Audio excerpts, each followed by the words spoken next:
तो नमस्ते मेरे प्यारे विद्यार्थी, कैसे हैं आप सब। आई होप कि आप सब बहुत अच्छे होंगे। तो आज के इस वीडियो में हम नियंत्रण एवं समन्वय के 80 विभिन्न ऑब्जेक्टिव्स देखने वाले हैं, जो कि आपके एग्जाम की दृष्टि से बहुत ही इंपॉर्टेंट है। ठीक है, यदि आप ये ऑब्जेक्टिव 1 से लेकर 80 तक पूरा देख लेते हैं तो आपको यह चैप्टर पूरी की पूरी समझ में आ जाएगी। यानी कि चैप्टर आपने यदि पहले नहीं भी पढ़ा है तो आप इस ऑब्जेक्टिव्स के माध्यम से पूरी की पूरी चैप्टर को समझ सकते हैं। ठीक है, जिससे कि यदि आपके एग्जाम में 2 नंबर का भी कोई प्रश्न आता है तो उसे भी आप लिख दोगे और बना लोगे। तो चलिए शुरुआत करते हैं। पहला प्रश्न है, कहता है कि किशोरावस्था में होने वाले परिवर्तन को कहते हैं। यानी कि किशोरावस्था में जो परिवर्तन होता है उस परिवर्तन को हम क्या कहते हैं। तो इसका आंसर हो जाएगा प्यूबर्टी। विविधता तो एक जीव से दूसरे जीवों में होता है। अंकुरन की बात की जाए तो ये आपको पता है कि अंकुरन किसी बीज में होता है। तो ठीक है, तो किशोरावस्था में होने वाले परिवर्तन को क्या कहते हैं, तो प्यूबर्टी कहते हैं। अब अगला प्रश्न कहता है कि हार्मोन जो किशोरावस्था के लक्षणों को नियंत्रित करता है। यानी कि आपको उस हार्मोन का नाम बताना है जो कि किशोरों में यौवन अवस्थाओं के लक्षण को नियंत्रित करता है। किशोरों यानी कि नर में, किशोरों का मतलब हुआ यानी कि नर में। तो आपको पता है कि नर में कौन सा हार्मोन होता है, तो ये हो जाएगा आपका टेस्टोस्टेरोन। ये एस्ट्रोजन, जब मादा की बात की जाए तो ये हो जाएगा एस्ट्रोजन। ठीक है, अब अगले प्रश्न की ओर बढ़ते हैं। कहता है कि अग्नाशय से कौन सा हार्मोन स्रावित होता है। प्रश्न है कि अग्नाशय से कौन सा हार्मोन स्रावित होता है, तो ये आपका हो जाएगा इंसुलिन। ठीक है, यानी कि अग्नाशय से कौन सा हार्मोन स्रावित होता है, तो इंसुलिन। ठीक है, आपके एग्जाम में यदि आए कि इंसुलिन कहाँ से स्रावित होता है तो आप वो उसमें भी आंसर करेंगे कि अग्नाशय से स्रावित होता है। ठीक है, ऐसा भी प्रश्न पूछ सकता है। अगला प्रश्न है कि सजीव जीवधारियों द्वारा किस प्रकार की नाइट्रोजनी पदार्थ का उत्सर्जन होता है। ए में है यूरिया, बी है अमोनिया और सी है यूरिक अम्ल और डी है इनमें से सभी।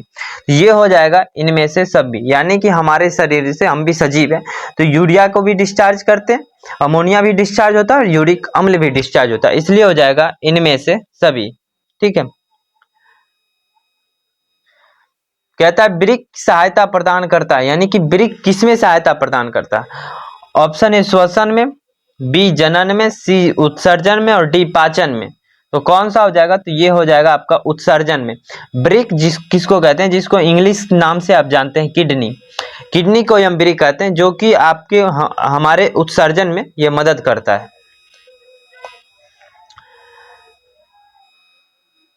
उसके बाद निम्नलिखित में से कौन सा एक उत्सर्जी अंग नहीं है। यानी कि आपको ऐसा कोई अंग बताना है जो कि किसी चीज का उत्सर्जन नहीं करता है। उत्सर्जन करने का मतलब हुआ कि वो बाहर की ओर फेंक रहा है, मतलब छोड़ रहा है।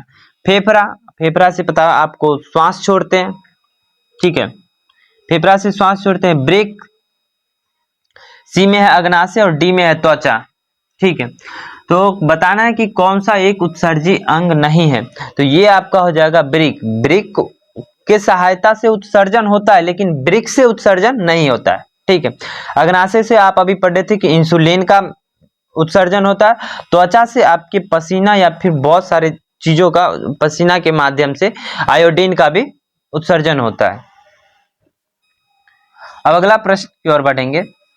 कहता है कि पादप हार्मोन एक उदाहरण है। पादप हार्मोन का एक उदाहरण है, यानी कि निम्न में से कौन सा एक पादप हार्मोन का उदाहरण है। तो ये आपका हो जाएगा IAA। ये एक प्रकार का पादप हार्मोन है।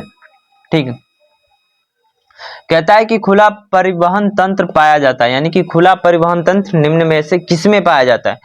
ए है कबूतर में, बी है तितली में, सी है मनुष्य में और डी है बिल्ली में। तो किसमें खुला परिवहन तंत्र पाया जाता है, तो ये आपका हो जाएगा ऑप्शन ए कबूतर में। किसमें होता है, तो ये हो जाएगा तितली में, कबूतर में नहीं तितली में हो जाएगा। किसमें पाया जाता है, तो ये तितली में पाया जाता है। अब अगला प्रश्न है, सबसे छोटी अंतःस्रावी ग्रंथि है। तो सबसे छोटी अंतःस्रावी ग्रंथि कौन सा है। ए में एड्रीनल, बी में थायराइड, सी में पिनियल और डी में इनमें से कोई नहीं। तो सबसे छोटी अंतःस्रावी ग्रंथि कौन सा होगा, तो ये आपका पिनियल हो जाएगा। ठीक है, सिनेप्टिक नर्व्स पाया जाता है। सिनेप्टिक नर्व्स किस में पाया जाता है? ए ब्रेक में, बी है मस्तिष्क में, और सी है अंडाशय में, डी न्यूरॉन में। तो ये आपको पता है कि न्यूरॉन आपके दिमाग में होता है, या नहीं पता है तो मैं बता दूं, न्यूरॉन जो होती है कोशिका वो आपके दिमाग में होती है, और न्यूरॉन में ही सिनेप्टिक नर्व्स पाया जाता है। यह प्रश्न आपके 2024 एग्जाम में पूछा गया था, जो कि सेट ए में था और सेकंड पाली में पूछा गया था। ठीक है, ये सभी प्रश्न कहीं ना कहीं पूछा गया, किसी ना किसी बार पूछा गया, और जो कि इस बार पूछने की संभावना वही सब प्रश्न है। 12 नंबर कहता है कि थायरॉक्सिन हार्मोन के का संश्लेषण, थायरॉक्सिन हार्मोन के संश्लेषण में किसका होना आवश्यक है? यानी कि थायरॉक्सिन हार्मोन का जब संश्लेषण होगा यानी कि निर्माण होगा, उसमें किसका होना आवश्यक है? तो ये आपका हो जाएगा आयोडीन। ठीक है, यानी कि थायरॉक्सिन हार्मोन में जब संश्लेषण होगा उसमें आयोडीन का होना आवश्यक है। बी कहता है कि फल पकाने वाला हार्मोन है, यानी कि किस हार्मोन की सहायता से हम फल पकता है? ये तो गया। ए में है एथिलीन, बी ऑक्सिन और सी जिब्रेलिन। इसी तीन में से आंसर है। डी मान लो कि नन ऑफ दीज, यानी कि इनमें से कोई नहीं। तो कौन सा हो जाएगा? ये हो जाएगा एथिलीन। और आपको पता है कि 1 से 2 दिन में आपको फल पका पकाया मिलता है, जो कि लिक्विड मिलता है। तो वो लिक्विड भी रहता है, वो भी एथिलीन का ही रहता है। वो लिक्विड जो रहता है, यदि आपसे पूछा जाए कि किस प्रकार की लिक्विड का उपयोग किया जाता है, तो उसमें भी एथिलीन रहता है, जिसमें कि फल को डुबा के निकाला जाता है, जिससे फल पक जाता है। ठीक है, कहता है कि मनुष्य के कपाल में तंत्रिकाओं की संख्या होती है, यानी कि मनुष्य के कपाल यानी कि खोपड़ी में तंत्रिकाओं की संख्या कितनी होती है? तो ये आपका हो जाएगा 12 जोड़ी। कितनी तंत्रिकाएं होती है? तो आपसे पूछा जाए कि मनुष्य के खोपड़ी या कपाल में कितनी तंत्रिका होती है, तो आपको बोलना है 12 जोड़ी। ठीक है, अगला प्रश्न है, मस्तिष्क का कौन सा भाग गंध पहचानने का केंद्र है? यानी कि यदि हम कोई चीज बदबू दे रहा है या कोई चीज खुशबू दे रहा है, या फिर हम कैसे दूर से, यदि आपका आंख बंद भी है तो फिर भी आप समझ जाएंगे कि ये गुलाब का सुगंध है या फिर गेंदा का सुगंध है। तो वो कहीं ना कहीं एक मस्तिष्क काम करता है। तो कौन सा मस्तिष्क है जो आपको गंध पहचानने में उपयोग मदद करता है? तो ये आपका हो जाएगा अग्र मस्तिष्क। मस्तिष्क का 3 भाग होता है, एक भाग मध्य मस्तिष्क, एक हो जाएगा अग्र मस्तिष्क, और एक हो जाएगा पश्चिम मस्तिष्क। ठीक है, उसके बाद अगला प्रश्न, हम 15वें प्रश्न की ओर पहुंच चुके हैं। कहता है कि मनुष्य के शरीर की सबसे बड़ी ग्रंथि कौन सा है? यानी कि आपको मनुष्य की शरीर की सबसे बड़ी ग्रंथि बताना। ए में है लीवर, बी है अग्नाशय, सी है अंडाशय और डी है एड्रीनल। तो मनुष्य की जो सबसे बड़ी ग्रंथि होती है वो होती है लीवर। ठीक है,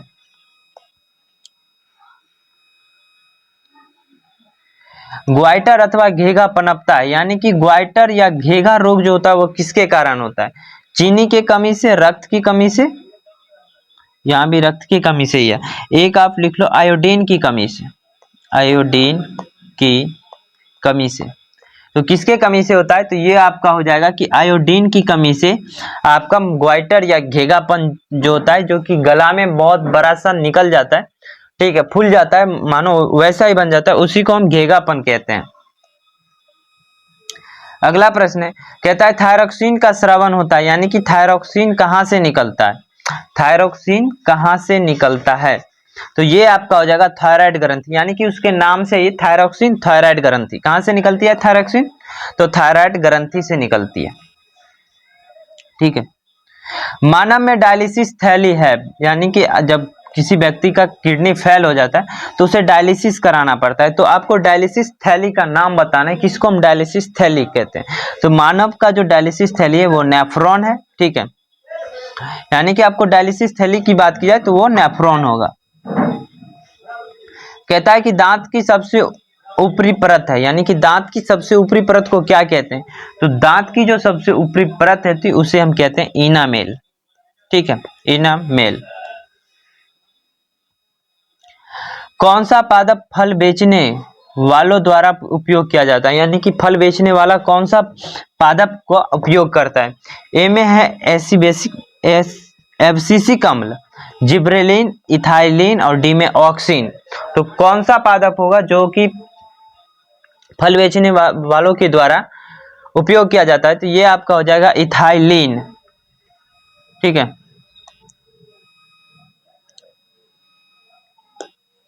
वह संरचना जो उद्दीपन की पहचान कराती है, यानी कि उद्दीपन का कौन पहचान कराता है? ए में है ग्राही, बी प्रभावक, सी उत्तरदायित्व और डी बेचैनी। तो आंसर हो जाएगा कि ग्राही जो है वो आपकी उद्दीपन का पहचान कराता है। ठीक है, निम्न में से कौन सी एक अंतःस्रावी और बाह्यस्रावी ग्रंथि दो प्रकार की होती है? निम्नलिखित में से कौन सी एक अंतःस्रावी और बाह्यस्रावी ग्रंथि दो प्रकार की होती है? ठीक है, बताना है आपको कि निम्न में से कौन अंतःस्रावी और बाह्यस्रावी दोनों प्रकार की ग्रंथि होती है। यहाँ होता है दोनों प्रकार की ग्रंथि होती है, तो कौन सा हो जाएगा? ये आपका होगा अग्नाशय। अग्नाशय जो है ये दोनों प्रकार के अंतःस्रावी और बाह्यस्रावी दोनों ग्रंथि होता है। ठीक, कौन सी अंतःस्रावी ग्रंथि वृक्क के दोनों ओर उपस्थित होती है? यानी कौन सा अंतःस्रावी ग्रंथि है जो वृक्क यानी कि किडनी के दोनों तरफ होता है? तो किडनी के दोनों तरफ कौन सा ग्रंथि होता है? तो ये होगा एड्रिनल। कौन सा हो जाएगा? Adrenal, D number option. निम्न में से कौन सा संवेदी ग्राही नहीं है? निम्न में से कौन सा अंग संवेदी ग्राही नहीं है? ए में कान, बी आंख और सी नाक, डी दिमाग। कौन सा संवेदी ग्राही नहीं है? यानी कि कुछ ना कुछ वो अपने और कुछ संवेदनाएं लाता है, तो ये आपका हो जाएगा दिमाग। ठीक है, कौन सा होगा? तो दिमाग आपका जो संवेदन ग्राही नहीं है। उसे भले कोई दूसरा अंग, यानी कि आप कान से सुनते हैं तभी दिमाग के पास पहुंच पाता है, तो संवेदन ग्राही ये कान हो जाएगा, फिर आंख हो जाएगा, नाक हो जाएगा। वो दिमाग भले ही पहचानता है लेकिन संवेदनाएं इसी के पास पहुंचती है। ठीक है, कान के पास ही पहुंचती, नाक के पास ही पहुंचती, या हमारे त्वचा के पास। जब हम किसी गर्म या ठंडे चीज को छूते हैं तो हमें त्वचा को ही पता चलता है, फिर जाके उस दिमाग को बताते हैं, तब हम जान पाते हैं। तो संवेदन ग्राही अंग कौन सा नहीं है? तो ये हो जाएगा दिमाग। अगला है कि जीवों में ध्वनि ग्रहण करने के लिए संवेदी अंग है, यानी कि जीवों में जो ध्वनि ग्रहण करता है वो किसके द्वारा ग्रहण करता है, या फिर उस अंग का क्या नाम है? तो आपका ये हो जाएगा श्रवण ग्राही, यानी कि सुनते हैं। ध्वनि ग्रहण करना यानी सुनना, श्रवण सुनना, श्रवण ग्राही। ठीक, वृक्क के ऊपर स्थित अंतःस्रावी ग्रंथि है, यानी कि वृक्क के ऊपर, वृक्क किसको कहते हैं? तो फिर से मैं बताऊं, तो वृक्क यानी कि किडनी के ऊपर स्थित अंतःस्रावी ग्रंथि को क्या कहते हैं? ए में है पीयूष ग्रंथि, बी है पिनियल ग्रंथि, सी है अधिवृक्क ग्रंथि और डी है अपटू ग्रंथि। तो ये कौन सा हो जाएगा? तो अधिवृक्क ग्रंथि, ऑप्शन सी आपका सही आंसर होगा। यानी कि वृक्क के ऊपर स्थित कौन सा अंतःस्रावी ग्रंथि है? तो ये हो जाएगा अधिवृक्क ग्रंथि। एड्रिनल हार्मोन स्रावित होता है। एड्रिनल हार्मोन कहां से स्रावित होता है? अधिवृक्क से, पीयूष ग्रंथि से, हाइपोथैलेमस ग्रंथि से या अधिवृक्क ग्रंथि से? कहां से स्रावित होता है? ये दोनों एक ही है, अधिवृक्क ग्रंथि। यानी कि आपको इस तीनों में से चुनाव करना है कि एड्रिनल हार्मोन कहां से स्रावित होता है। तो ये हो जाएगा अधिवृक्क ग्रंथि से, ए या सी। यानी कि आपके ऑप्शन में पूछा जाए कि एड्रिनल हार्मोन कहां से स्रावित होता है, तो आपको बताना है कि अधिवृक्क ग्रंथि से स्रावित होता है। कहता है कि मेरुरज्जु निकलता है। मेरुरज्जु किसे कहते हैं? मेरुरज्जु, तो ये आपकी रीढ़ की जो हड्डी होती है उसी को हम मेरुरज्जु कहते हैं। तो मेरुरज्जु कहाँ से निकलता है? आपको प्रमस्तिष्क से या अनुमस्तिष्क से या पॉन्स से या मेडुला से, कहाँ से निकलता है? तो ये आपका हो जाएगा मेडुला से निकलता है। रीढ़ की हड्डी आपकी कहाँ से निकलता है? तो ये मेडुला से निकलता है। ठीक है, निम्न में से कौन सा गैसीय अवस्था में पाया जाता है? यानी कि ये सभी हार्मोन्स के नाम दिए हुए हैं, जो कि कुछ पादप हार्मोन है, कुछ जीव हार्मोन है। तो बताना है कि आपका कौन सा गैसीय अवस्था में पाया जाता है। निम्नलिखित में से कौन सा हार्मोन या कौन गैसीय अवस्था में पाया जाता है? ए है जिब्रेलिन, बी है ऑक्सिन, सी है इथाइलिन और डी है एब्सिसिक अम्ल। तो ये आपका हो जाएगा इथाइलिन। कौन पाया जाता है गैसीय अवस्था में? तो इथाइलिन हार्मोन जो होता है वो आपकी गैसीय अवस्था में पाया जाता है। अगला प्रश्न है कि निम्नलिखित में से कौन सा पादप हार्मोन है। आपको बताना है कि निम्नलिखित में से कौन सा पादप हार्मोन है। इंसुलिन, ये तो हम जीभ में भी होता है। थायरोक्सिन, एस्ट्रोजन, ये तो मादा में पाया जाता है। और साइटोकाइनिन, आपको बताना है कि कौन सा होगा। निम्नलिखित में से कौन सा पादप हार्मोन है। निम्नलिखित में से कौन सा पादप हार्मोन है, ये आपका हो जाएगा साइटोकाइनिन। कौन हो जाएगा? साइटोकाइनिन। थायरोक्सिन आपको पता है कि थायराइड ग्रंथि से निकलता है, ये भी हम जीवधारियों में पाया जाता है। तो ये आपका साइटोकाइनिन पादप हार्मोन है। दो तंत्रिकाओं के मध्य खाली स्थान को कहते हैं, यानी कि दो तंत्रिका तंत्र जो होती है उसके बीच जो खाली स्थान रहती है हम उसको क्या कहते हैं? तो उसको हम सिनेप्टिक दरार कहते हैं। क्या कहते हैं? सिनेप्टिक दरार, या फिर आपके एग्जाम में सिनेप्स यदि सिनेप्स भी लिखा होगा तो वो भी हो सकता है। सिनेप्टिक दरार या सिनेप्स कहते हैं। क्या कहते हैं? सिनेप्टिक दरार या सिनेप्स कहते हैं। ठीक है।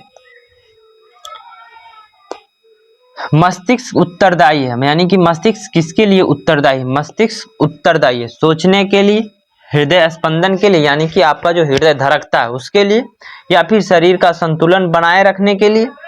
उसके बाद उपरोक्त सभी, तो ये आपको उपरोक्त सभी हो जाएगा। कोशिकीय जीवों में निम्न में से किस प्रकार का समन्वय पाया जाता है? यानी कि बहुकोशिकीय जीव, हम मानव भी बहुकोशिकीय जीव ही है। हमें एक कोशिका तो होती नहीं है, बहुत सारी कोशिका होती है। यदि आपके हाथ पे भी थोड़ा सा कट लग जाए तो पता नहीं कितने कोशिका कट जाएगी, ठीक है, और कट जाती है। तो ये आपका रासायनिक समन्वय हो गया, या तंत्रिका समन्वय, या उपयुक्त दोनों, या इनमें से कोई नहीं। तो ये आपका आंसर हो जाएगा उपयुक्त दोनों।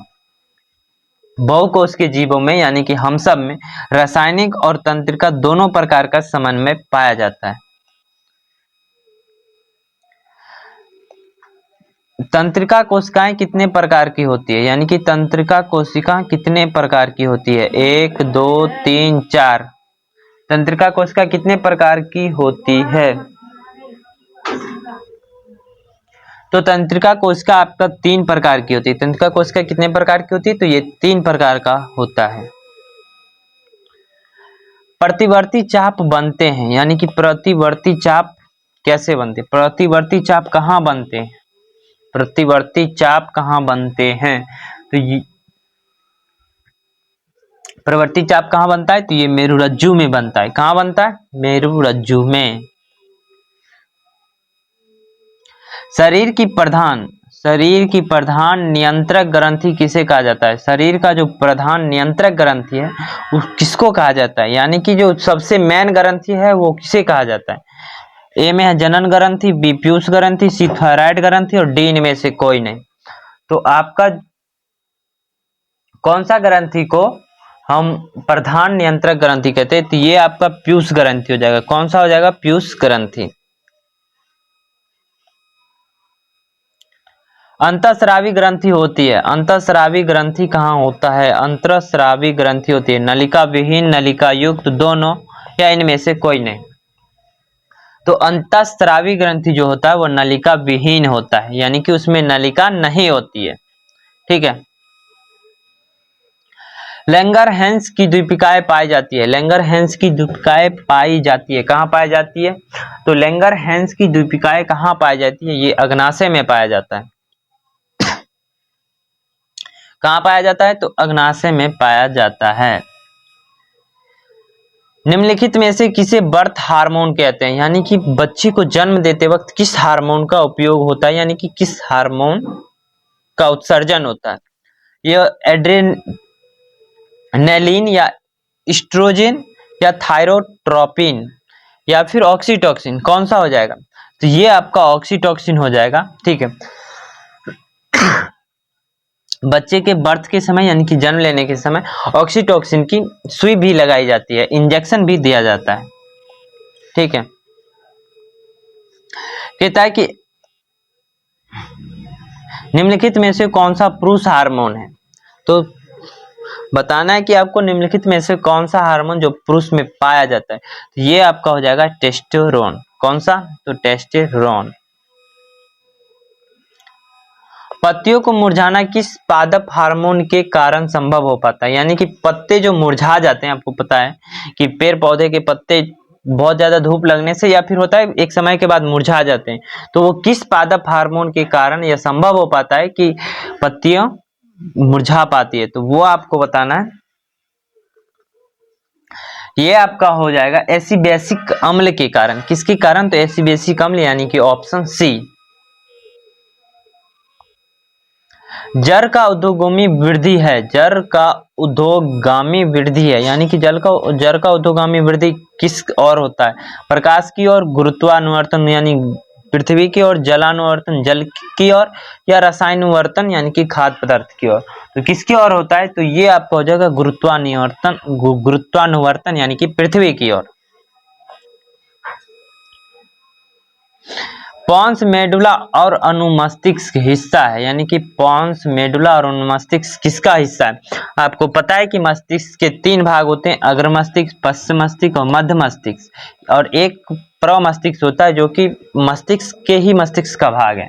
ठीक है, तो आपको बताना है कि ये किसका भाग है? तो ये आपका हो जाएगा मध्य मस्तिष्क का भाग है। किसका भाग है? तो मध्य मस्तिष्क का हिस्सा है।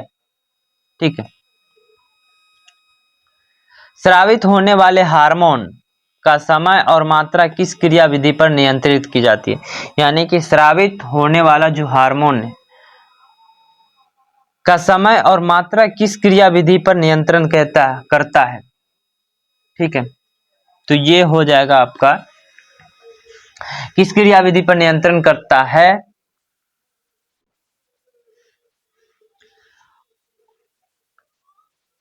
आपका प्रश्न है कि स्रावित होने वाला हार्मोन का समय और मात्रा, यानी कि कब वो स्रावित होगा और कितना स्रावित होगा, यह किस क्रिया विधि पर नियंत्रित करता है? तो ये आपका हो जाएगा पुनर्भ्रमण पर। ठीक है, किस पे? तो पुनर्भ्रमण पर नियंत्रित की जाती है। निम्नलिखित में से कौन सी अनैच्छिक क्रिया नहीं है? निम्नलिखित में से कौन सी अनैच्छिक क्रिया नहीं है?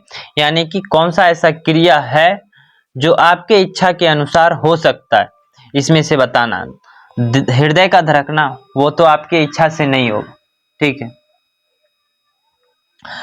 लार आना, वो भी आपकी इच्छा से नहीं होगा। वमन, वो भी आपकी इच्छा से नहीं होगा। तो कौन सा होगा? आप जब चाहेंगे तब चबाएंगे या फिर नहीं चबाएंगे। तो अनैच्छिक क्रिया कौन सा नहीं है? तो ये चबाना अनैच्छिक क्रिया नहीं है, ये ऐच्छिक क्रिया है, यानी कि आपकी इच्छा अनुसार चाहे तो होगा, नहीं तो नहीं होगा। कहता है कि आयोडीन की कमी से कौन सा रोग होता है? तो आयोडीन की कमी से घेंघा रोग होता है। ठीक है, आयोडीन की कमी से कौन सा रोग होता है? घेंघा रोग होता है। कहता है कि मस्तिष्क का कौन सा भाग शरीर की स्थिति तथा संतुलन का अनुरक्षण करता है? तो मस्तिष्क का कौन सा भाग शरीर की स्थिति तथा संतुलन का अनुरक्षण करता है? तो ये आपका हो जाएगा अनुमस्तिष्क। कौन सा भाग? तो अनुमस्तिष्क।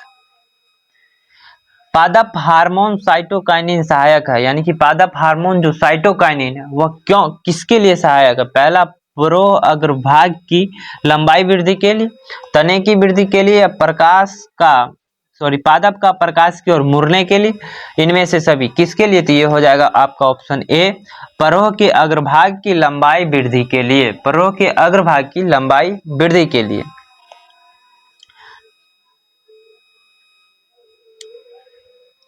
अनुकंचन गति किस पौधे पर अनुकंचन है, अनुकंचन गति किस पौधे पर प्रमाणित की जाती है? अनुकुंचन गति किस पे होती है? तो ये आपको पता है कि छुई मुई पे होता है, यानी कि हम यदि उसे छुएंगे तो वो मुई जाए, यानी कि मुरझा जाएगा।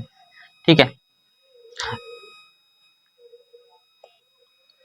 थायराइड ग्रंथि कौन सा हार्मोन निकलता है? थायराइड ग्रंथि से कौन सा हार्मोन निकलता है? तो ये हो जाएगा आपका थायरॉक्सिन। थायराइड ग्रंथि से कौन सा हार्मोन निकलता है? तो ये होगा थायरॉक्सिन। ठीक है, इंसुलिन की कमी से कौन सा रोग होता है? इंसुलिन की कमी से कौन सा रोग होता है? तो इंसुलिन की कमी से आपका मधुमेह रोग होता है। घेंघा रोग कौन सा होता है? तो आयोडीन की कमी से। बेरी बेरी कब कब होता है? जब विटामिन ए की कमी हो जाए तो बेरी बेरी। और ये लैंगिक लैंगिक के कारण होता है। लैंगिक यानी कि आप परिवेश में, गलत परिवेश में आएंगे तब एड्स होता है। ठीक है,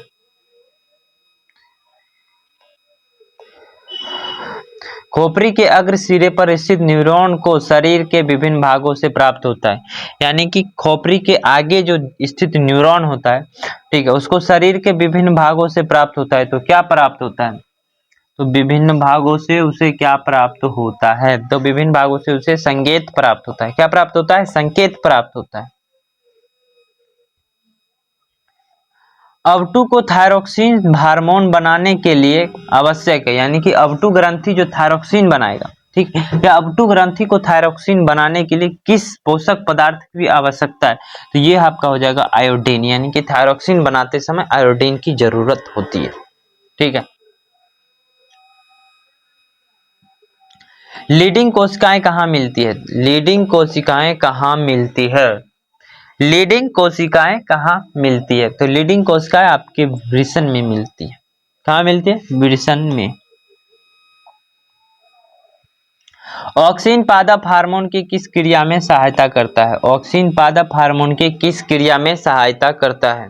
तो ऑक्सीन जो है आपको पादप हार्मोन की वृद्धि में ये सहायता करता है। ऑक्सीन कहाँ सहायता करता है? तो ये आपके पादप हार्मोन की वृद्धि में ऑक्सीन सहायता करता है। तंत्रिका तंत्र का भाग है, निम्न में से कौन सा तंत्रिका तंत्र का भाग है? मस्तिष्क, रीढ़ या रज्जु, या इनमें से सभी? तो ये हो जाएगा इनमें से सभी तंत्रिका तंत्र का ही भाग है। ठीक है। कौन कौन सा? मस्तिष्क, रीढ़, रज्जु, ये सभी तंत्रिका तंत्र के ही भाग हैं। एस्ट्रोजन, प्रोजेस्टेरॉन और रिलैक्सिन हार्मोन स्रावित होते हैं। किससे स्रावित होता है? ए अंडाशय से, बी वृषण से, सी एड्रिनल ग्रंथि से, या डी अग्नाशय से। कहां से? तो ये आपका हो जाएगा अंडाशय से।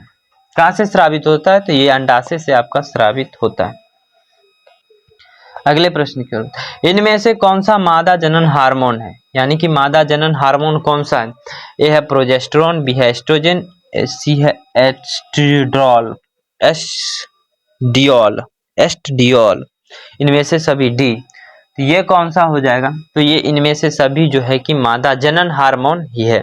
ठीक है। मादा जनन हार्मोन कौन कौन सा है? तो आप 3 नाम याद अभी ही रख सकते हैं, एस्ट्रोजन, सॉरी प्रोजेस्टेरॉन, एस्ट्रोजन और एस्ट्रियोल। ठीक है।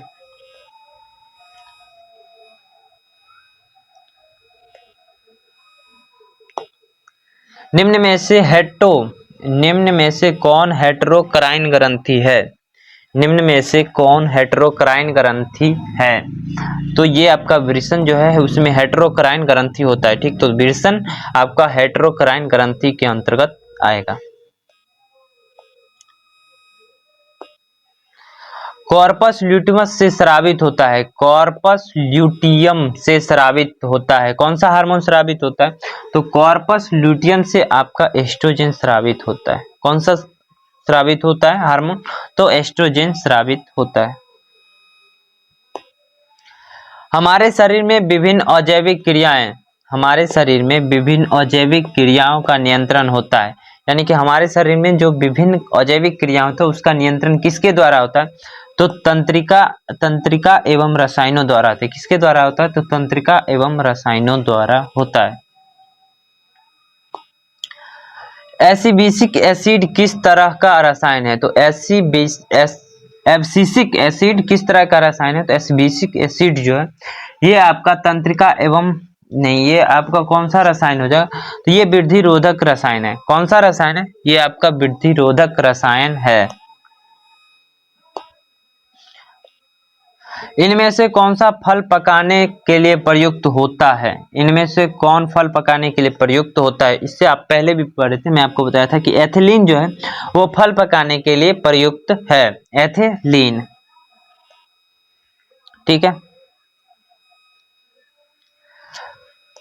मस्तिष्क का कौन सा भाग हृदय स्पंदन यानी कि आपके जो हृदय में धड़कन होता है और श्वसन गति को नियंत्रित करता है? यानी कि मस्तिष्क के किस भाग से आपका हृदय का स्पंदन और श्वसन की गति को दर को नियंत्रित करता है? तो ये आपका हो जाएगा मेडुला। कौन सा होगा? तो मेडुला। ठीक है। 66 नंबर क्वेश्चन है। अब हम बहुत करीब पहुंच चुके हैं 80। कहता है कि इनमें से कौन बुद्धि और चतुराई का केंद्र है? इनमें से कौन बुद्धि और चतुराई का केंद्र है? यानी कि आप कहाँ से तेज होते हैं जिससे कि आपको लोग कहते हैं कि ये बहुत बुद्धिमान है या फिर चतुर है, तो ये आपका हो जाएगा सेरिबेलम। बुद्धि और चतुराई का केंद्र कौन सा है, तो सेरिबेलम। कौन है, सेरिबेलम। ठीक है। हार्मोन स्रावित होता है, हार्मोन कहाँ से स्रावित होता है, तो अंतःस्रावी ग्रंथि से। हार्मोन कहाँ से स्रावित होता है, तो अंतःस्रावी ग्रंथि से। 68 नंबर, एंड्रोजन है। एंड्रोजन है, एंड्रोजन किस प्रकार का हार्मोन है, ये हार्मोन ही है, तो ये नरलिंगी हार्मोन हो जाएगा, यानी कि नर में पाया जाता है। एंड्रोजन कैसा हार्मोन है, तो नरलिंगी यानी कि नर में पाया जाता है। ठीक है। एस्ट्रोजन स्रावित होता है, तो एस्ट्रोजन आपका अभी पढ़े थे, अंडाशय से स्रावित होता है। एस्ट्रोजन कहाँ से स्रावित होता है, तो एस्ट्रोजन अंडाशय से स्रावित होता है। इनमें से कौन अंतःस्रावी ग्रंथि नहीं है, इनमें से कौन अंतःस्रावी ग्रंथि नहीं है, एक है पिट्यूटरी, थायराइड, वृषण, यकृत। यही आपका हो जाएगा। कौन सा नहीं है, तो ये यकृत नहीं है। अंतःस्रावी ग्रंथि कौन नहीं है, तो यकृत नहीं है। तो अंतःस्रावी ग्रंथि कौन कौन सा होगा, पिट्यूटरी ग्रंथि हो जाएगा, थायराइड ग्रंथि हो जाएगा, वृषण हो जाएगा। ये सभी अंतःस्रावी ग्रंथि है। ठीक है। कहता है कि निम्न में से कौन पिट्यूटरी ग्रंथि से निकलने वाला हार्मोन है, निम्न में से कौन पिट्यूटरी ग्रंथि से निकलने वाला हार्मोन है, तो पिट्यूटरी ग्रंथि से कौन सा हार्मोन निकलता है, तो पिट्यूटरी ग्रंथि से एंड्रोजन हार्मोन निकलता है। कौन सा निकलता है, पिट्यूटरी ग्रंथि से एंड्रोजन हार्मोन निकलता है। मधुमक्खी का डंक एक अम्ल छोड़ता है, यानी कि जब मधुमक्खी, यानी कि ऐसा प्रश्न है कि मधुमक्खी के डंक में कौन सा अम्ल होता है जिसके कारण हमें दर्द का या जलन का अनुभव होता है। आपको मधुमक्खी काट लेती तो वो दर्द होता है और जलन होता है, जो कि एक उसके डंक में अम्ल होता है, उसी के कारण होता है। तो उसमें कौन सा अम्ल होता है, तो ये आपका हो जाएगा मेथेनोइक अम्ल। चींटी में भी मेथेनोइक अम्ल ही पाया जाता है। ठीक है, चींटी के डंक में भी मेथेनोइक अम्ल पाया जाता है।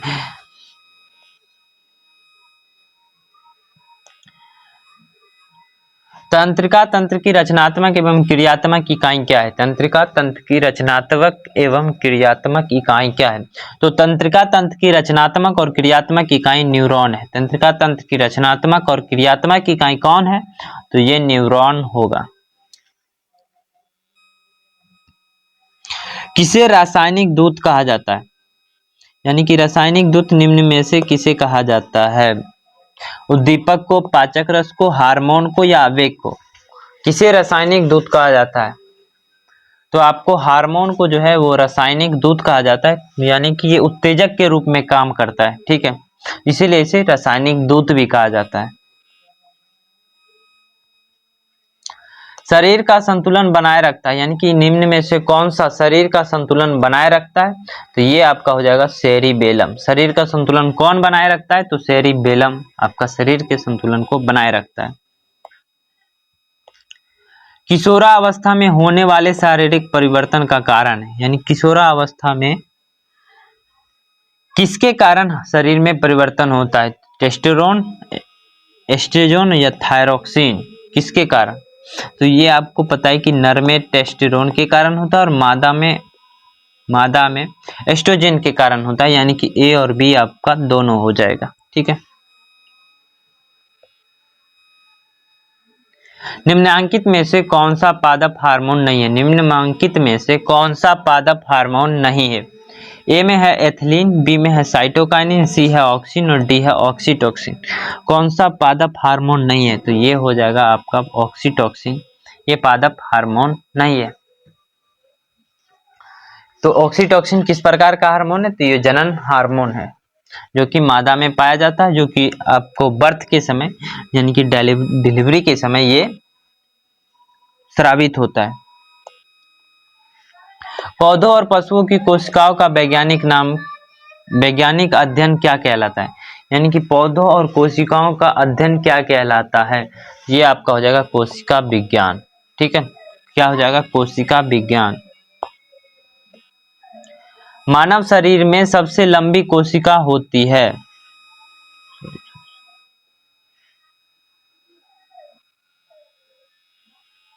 मानव शरीर में सबसे लंबी कोशिका होती है?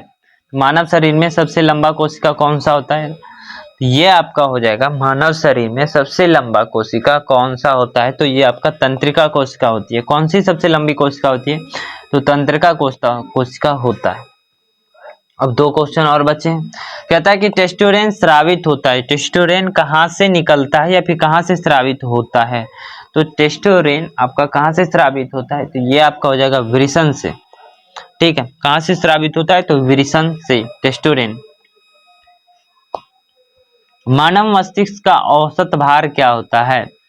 मानव मस्तिष्क का औसत भार कितना होता है? मानव मस्तिष्क का औसत भार कितना होता है?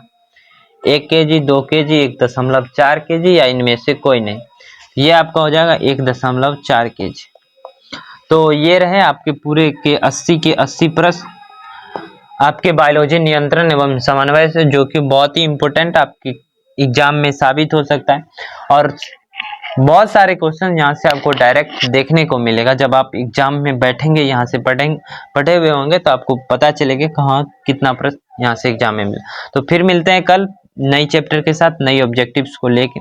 तो जुड़ना नहीं भूलिएगा।